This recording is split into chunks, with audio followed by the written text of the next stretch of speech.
Good morning. It's time to start the most exciting meeting in Harrisburg this week. With that, Katie, could you please take a roll call? Yes. Chairman Lawrence, I'm here. Parker, Designation? Marla Brown,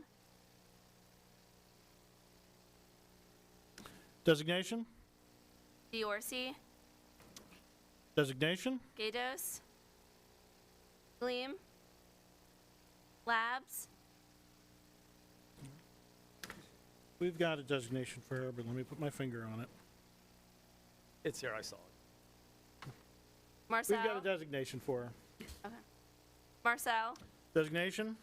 Allsummer, Shurin, Schaefer, Designation. Torzik, Designation. Chairman Conklin, Here, Bellman, vote by designation. Oh, here, never mind. Amon Brown, I'm going to get in trouble, but I'm going to put him vote by designation. Carroll, Vote by designation. DePita Freitez, Vote by designation. Cephas, Harris, Here. Kenyatta, Vote by designation. Monroe, Vote by designation. Nielsen, Vote by designation. Parker, Here. Bielli, Rab, Vote by designation. Oh, and Sanchez. vote by designation. Okay, we have a quorum. Thank you very much. May I have a brief description on our first bill that we're going to bring up today? Will be HB 1103, the Cephas Torzik bill. Good morning, members, and good morning, everyone. House Bill 1103, sponsored by Representative Cephas and Representative Twardzik, would statutorily allow for mortgage discount points to be offered by mortgage lenders. Thank you. May I make a motion? Cephas makes a motion. Representative Parker seconds that. With that, Representative Cephas. Good morning. You look very good on that side of the seating arrangement. I love it. As long as you keep moving bills, I'll be here as long as you want. Could you give us a brief description of why this is probably the best bill all morning? Absolutely. So first and foremost, good morning. Good morning, Chairman Conklin, Chairman Lawrence, and members of the committee. Thank you for taking the time to consider House Bill 1103, which I have sponsored with Rep. Twardzik. This bill will allow mortgage lenders to charge points and discount points to borrowers, thereby providing an opportunity for borrowers to lower their monthly payments and provide additional access to credit for Pennsylvania homeowners.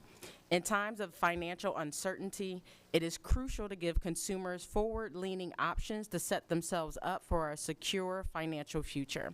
For those with existing mortgages, having the ability to access the equity of their home without disturbing the relatively low interest rate on consumers' first lien mortgages is crucial to allow consumers to consolidate high interest rate debt or to fund renovations for their home. Our legislation would allow borrowers to buy down their interest rate and in turn reduce their monthly payment.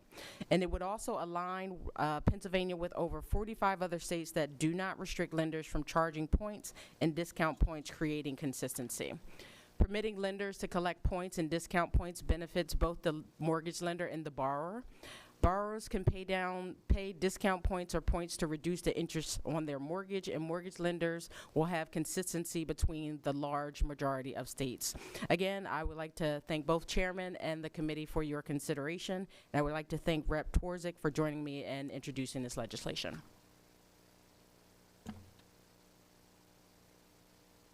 Mr. Chairman, I'd just like to note for the record that Representative Marcel is online, and we've been joined here by Representative Schaefer and Representative Marla Brown.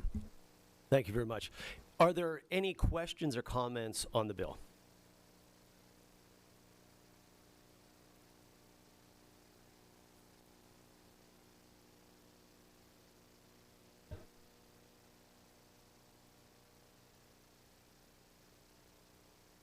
That's what happens when you do such a great job of telling us about it.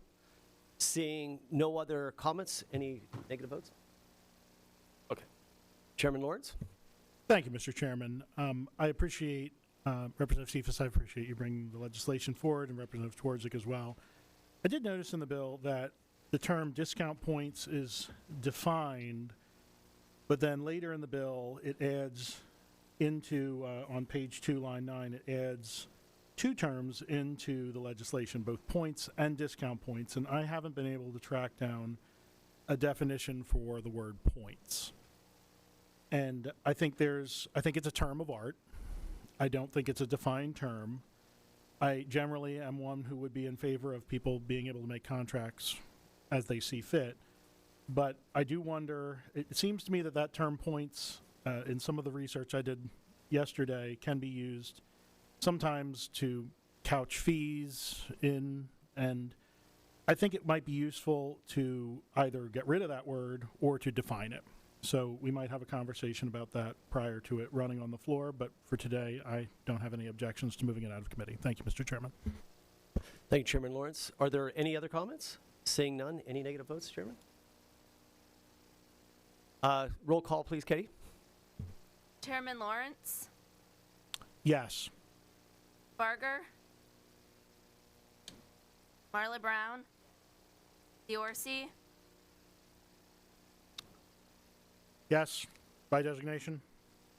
Vados, Leem, Labs, Yes, by designation. Marcel, Yes, by designation. Allsummer, Shuren, Schaefer, Torzik, Yes, by designation. Chairman Conklin, Yes.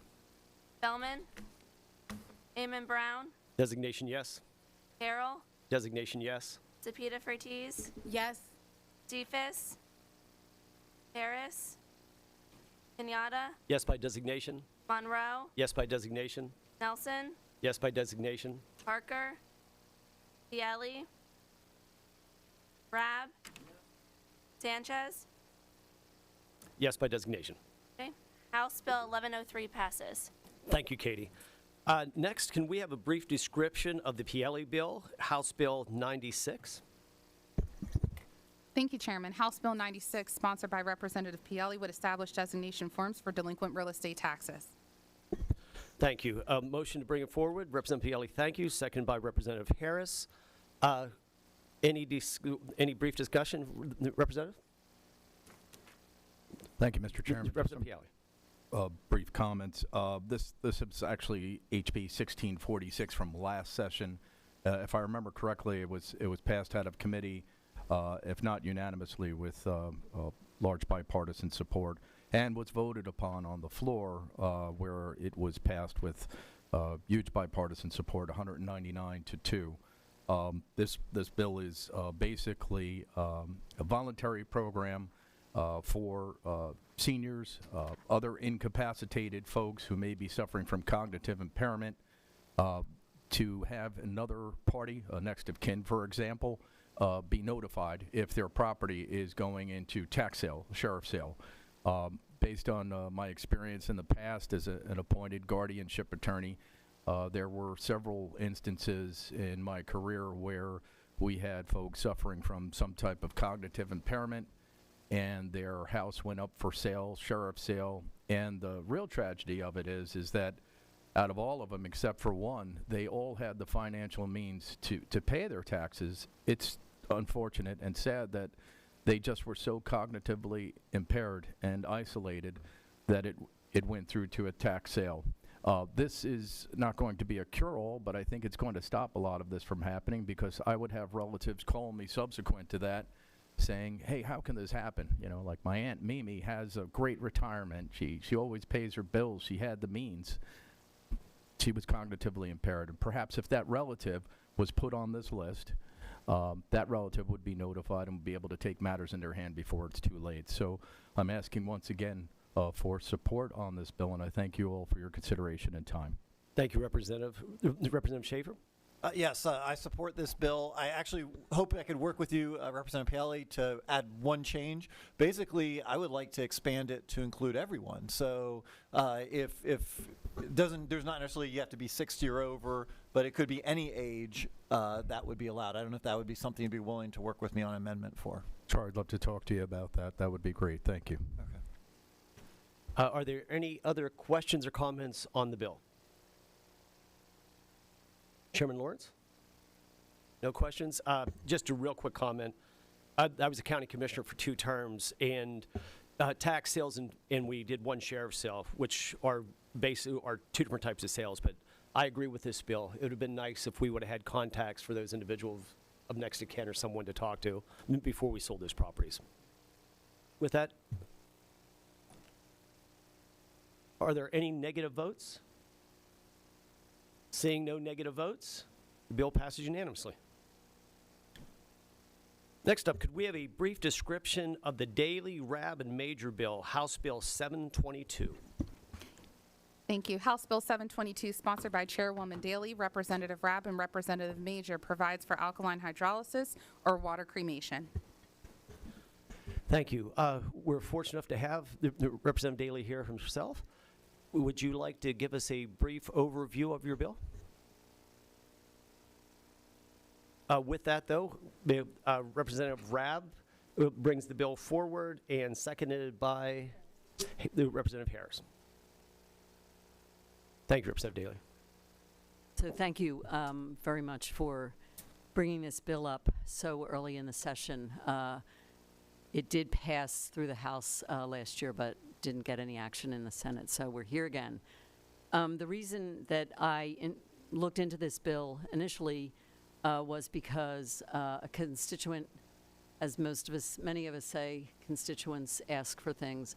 This constituent was an end-of-life doula, and she said this would really provide options for families at a really difficult time in their lives in another way to treat the body of the deceased. So I have in front of me what the process actually is, and I'm not going to read that to you because I think that what's really important is that I'm going to read the other non-description kind of things. Because one of the appeals of alkaline hydrolysis is that it accelerates the way a corpse naturally disintegrates in the earth. The acceleration does natural decomposition one better in that it's an effective remediator for removing environmental pollutants. In relation, the process is good at breaking down chemotherapy drugs and other drugs, along with embalming chemicals present in a body. Americans bury an estimated 800,000 gallons of formaldehyde with their embalmed loved ones every year. So, and another point is that it consumes approximately 10% of the energy required to cremate a body by flame. Its equipment runs on electricity rather than on fossil fuels, and it emits no greenhouse gases. And according to the Berkeley Planning Journal, every year in the United States, the chemicals and materials buried along with bodies in a conventional burial include approximately 30 million board feet of hardwoods, 2,700 tons of copper and bronze, 104,272 tons of steel, and 1.6 million tons of reinforced concrete. So each year, while traditional flame cremations in America release an estimated 360,000 metric tons of carbon dioxide into the atmosphere, as well as toxic materials like mercury. Alkaline hydrolysis is legal in about half of the states, and I know that it has been supported by the Funeral Directors Association, which they didn't initially when I first introduced it a number of years ago, but it gives the funeral directors, they need the approval of the state because the equipment that they would need to purchase would be costly, and so they don't want to just go out on a limb. There's nothing that says they can't do it, but they want to hear that they can do it. So I think it's a good time to consider this. So thank you. Thank you, Representative. We're joined by Representative Carroll and Twardzik's online. Thank you very much. We have Representative Rapp. Thank you, Mr. Chairman, and thank you, Chair Daley. It's been a pleasure working with you on this bill and advocating for it. I'm also pleased that we have another co-prime sponsor who happens to be a funeral director. And I thought I'd provide just some brief context on why I initially got this bill referred to Commerce. Some people question, well, why is it coming through Commerce versus Environment or some other committee? And this was before your tenure, Chairman Conklin, but your predecessor and I had a conversation, and I said, this is good for business. This is good for local businesses to give them eco-friendly options for consumers to choose among. And, excuse me, that this is something that helps businesses be more marketable for the growing subset of folks who want green alternatives for end-of-life considerations. And so this expands the definition of cremation to allow that. It currently already happens in the state of Pennsylvania, but for pets. And this would expand it to human beings and do so in a responsible, professional manner. So I'm pleased that this is moving forward. It received strong bipartisan support last term and was moved out of the House, and we hope that we can enact this into law this year. Thank you so much. Sorry, Representative Gatiss. Thank you, Mr. Chair. A question for the maker of the bill. What is the final product, and how is it different in terms of quantity compared to traditional methods?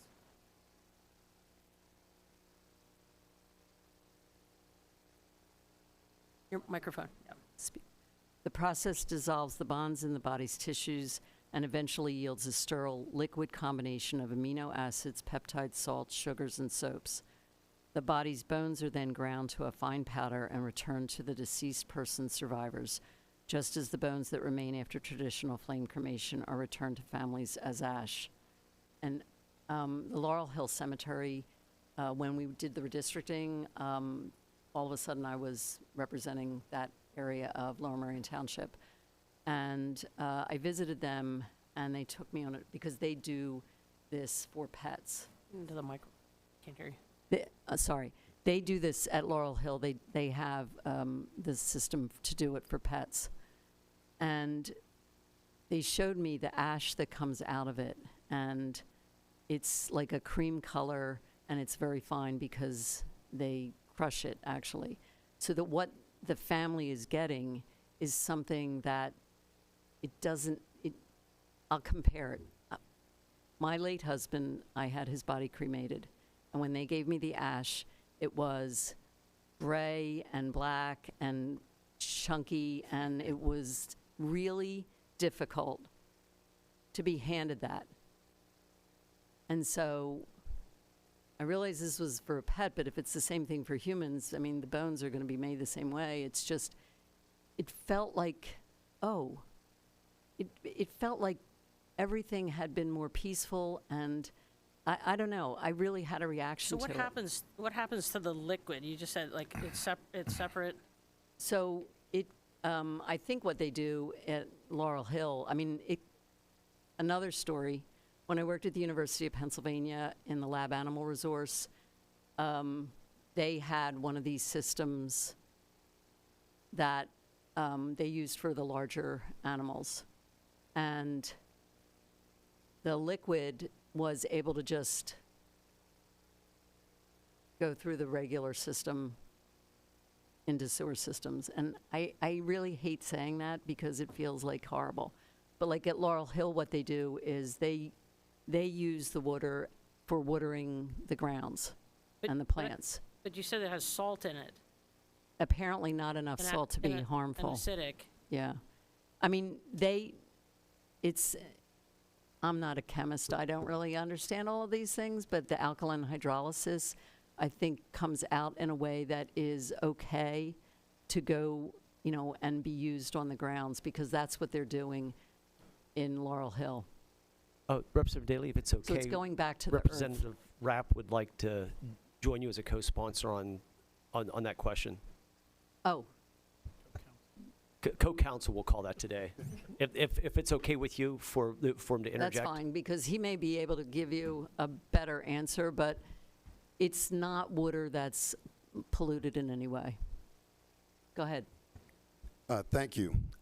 Interestingly, we both have constituents who work together in different districts who brought this to us. So the senior funeral director at Laurel Hill lives a block away from me. It just so happens. But what you're referring to, the fluid is called effluent, and it is safe to go through the waterways. In fact, it's much safer than traditional methods because it doesn't have formaldehyde. It doesn't have these other chemicals that always go into our waterways. So this is significantly safer, and how individual businesses, funeral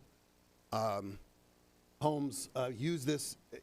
There are a range of options they have, like essentially like gray water systems if the pH is good enough to use for gardens, what have you. But the most important thing is that the effluent, the liquid that you reference, Rep. Gatos, is safe for waterways and safer than most other options. Can I just add that I really had kind of not wanted to read some of the talking points, but I just found one that may also add to this.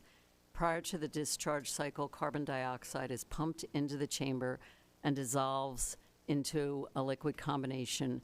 The process creates carbonic acid, which neutralizes the alkaline and makes it safe to discharge into a municipal water system. So it's a technical answer. Do we have anyone here that is a funeral director or anyone that can answer So- that more specifically? Abby Major is Is the a funeral funeral director, director. yes. She signed on. She voted Can we for ask the bill Morgan? last year. Can we ask, I see the funeral director.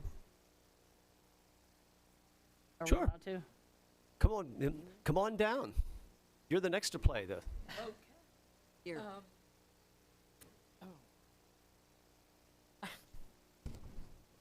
Could you just give your name and Yes. what organization? Good maybe? morning, everyone. My name is Morgan Plant, and I have represented the Pennsylvania Cemetery Cremation and Funeral Association for 36 years. They were my very first client. I do not want to present as an expert on alkaline hydrolysis. However, my understanding, and I have too visited Laurel Hill and seen their equipment and been able to talk to their operators, that the liquid is basically considered safe to put into our wastewater systems. It is not considered a pollutant. And of the little bit of matter that is left is crushed and is very fine.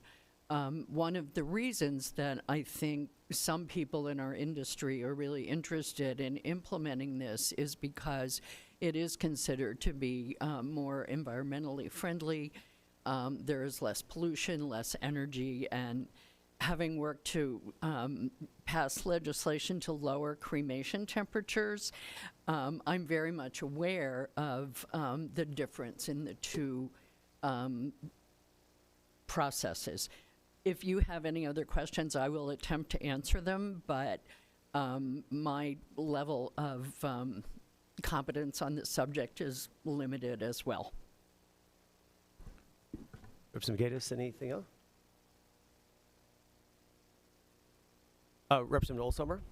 Yes, and forgive me if this was already answered, but what is the cost difference between a regular cremation and a water-based cremation?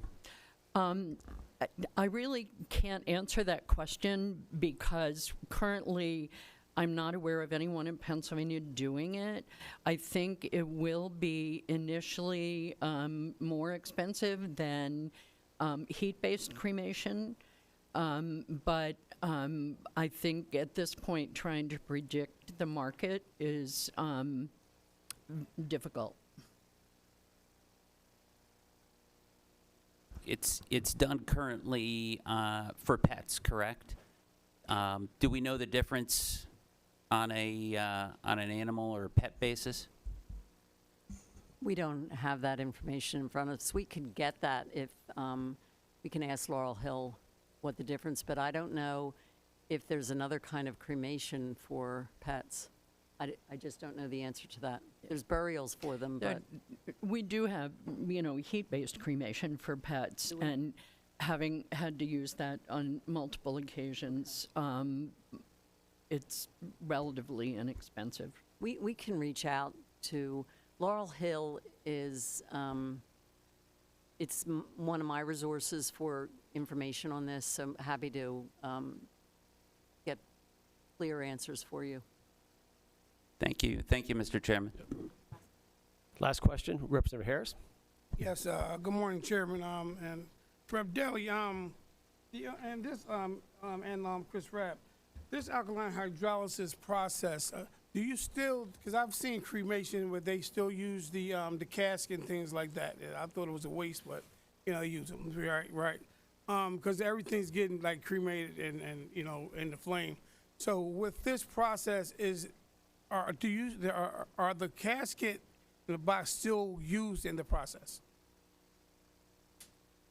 So I'm going back to my notes. 'Cause I know you said that the metal and all that stuff that's in So there. during this process, a human body would be sealed in a long stainless steel chamber while a heated solution of 95% water and 5% alkali solution passes over and around it.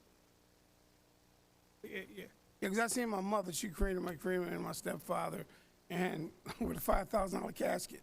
I just like, I thought it was a bit much, so it seemed like a cleaner process, it seems like. Well, this stainless steel chamber is cleaned and reused. And it's reused? Well, I mean, it's stainless steel, so. Wow, okay. And I can confirm that also, but that's how they only do it for pets, but that's how they do it.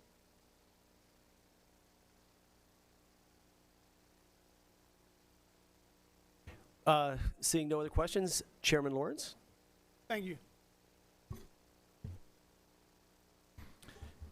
Thank you, Mr. Chairman, and I appreciate the maker for bringing forward the legislation. I think what I would say just briefly is, first of all, I think there are some significant questions around the process in general.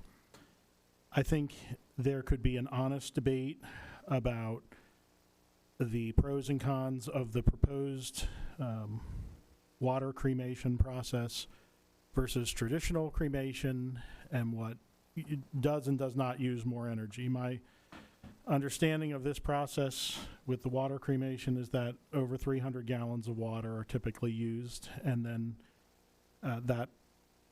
the term that was used earlier was effluent, which I'm not sure I would like to endorse that use of that word, but nevertheless, whatever the resulting byproducts go down to the sewer system.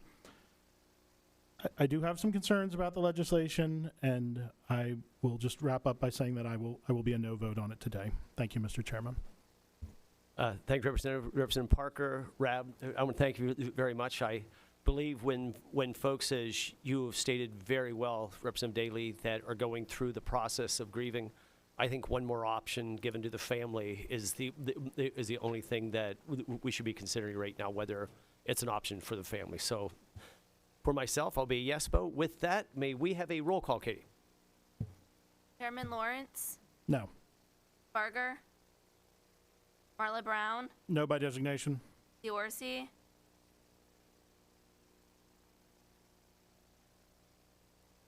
No by designation. Gatos, Gleam, Labs, No by designation. Marcel, No by designation. Olsummer, Yes. Shuren, Schaefer, Gorzik, No by designation. Chairman Conklin, Yes. Bellman, Amon Brown, Yes by designation. Carroll, Yes. Zepeda Fertiz, Yes. Cephas, Yes by designation. Harris, Yes by designation. Kenyatta, Yes by designation. Monroe, Yes by designation. Nelson, Yes by designation. Parker, Yes. Yeli, Rab, Sanchez. Yes by designation. Okay, House Bill 722 passes. Our next bill will be House Bill 1057. Parker Conklin. Could you give us a brief description? Yes. House Bill 1057, sponsored by Representative Parker and Chairman Conklin, provides adjustments for the river pilotage rate. Motion to bring it forward, Representative Parker. Thank you very much. I'll second that. With that, Representative Parker. Thank you, Chairman, and thank you for the committee. I'm just looking forward to your support moving forward, and I'm looking forward to all of us getting this done. And thank you for your time. Thank you very much. Are there any other questions or comments? Seeing none, Chairman Lawrence. Thank you, Mr. Chairman. Certainly, I'm in support of this legislation. We move it every 3 years in concert with the state of Delaware. This is an important service that the river pilots provide, and I certainly will be an affirmative vote. Thank you, Mr. Chairman. And I would just like to ditto what Chairman Lawrence just said. Are there any negative votes on this piece of legislation? Seeing none, bill passes. Last on the list will be Senate Bill 202, the Gephardt and Street. Could you give us a brief description? Yes. Senate Bill 202 adds virtual currency to the money transmission business law and provides parameters for self-hosted wallets. For those of you that may not know, there was another bill, companion bill, which is the same bill that we passed through the committee recently. But with that said, are there any comments on the bill? Seeing none, Chairman Lawrence. Thank you, Mr. Chairman. I appreciate the opportunity to just speak briefly here on Senate Bill 202. This is very similar to legislation we moved a couple weeks ago. The Senate inserted an amendment based off of, I think, some of the conversation we had here in this committee meeting with regard to self-hosted wallets, which I think is an improvement to the overall legislation. It ensures that folks who are involved in virtual currency and using self-hosted wallets are not caught up in the legislation. But I'm still concerned about the definition that's used for virtual currency, which appears in this legislation on the bottom of page 2 and into the top of page 3. This is the first time that term has been defined in the law of the Commonwealth, and I feel like the language is still a little too broad and not finely tailored, and that concerns me. So for that reason, I will be a no vote today. Thank you, Mr. Chairman. Thank you, Mr. Chair. Thank you, Chairman Lawrence. For myself, I will be asking the members to please vote yes one more time. With that, may we have a roll call vote, Katie? Chairman Lawrence, No. Berger, Marla Brown, Marla's yes by designation. Diorsi, No, by designation. Gatos, Leem, Labs, No by designation. Marcel, No by designation. Olsummer, No. Shuren, Schaefer, Torzik, No by designation. Chairman Conklin, Yes. Spellman, Amon Brown, Yes by designation. Carroll, Yes by designation. Sapita Fertiz, Yes. Cephas, Yes by designation. Harris, Yes by designation. Kenyatta, Yes by designation. Monroe, Yes by designation. Nelson, Yes by designation. Parker, Yes. Bialy, Rab, Sanchez. Yes by designation. Okay, Senate Bill 202 passes. We have one more business. We earlier passed House Bill 1103, the Cypress Dworzak bill. We have Dworzak, if he would like to make any comments on the bill that passed. I Representative? appreciate thank you very much, Mr. Chairman. I appreciate the support for this bill that will help homeowners stay in their homes, improve their homes, and save money. Thank you, Representative. Seeing no other business, we are adjourned.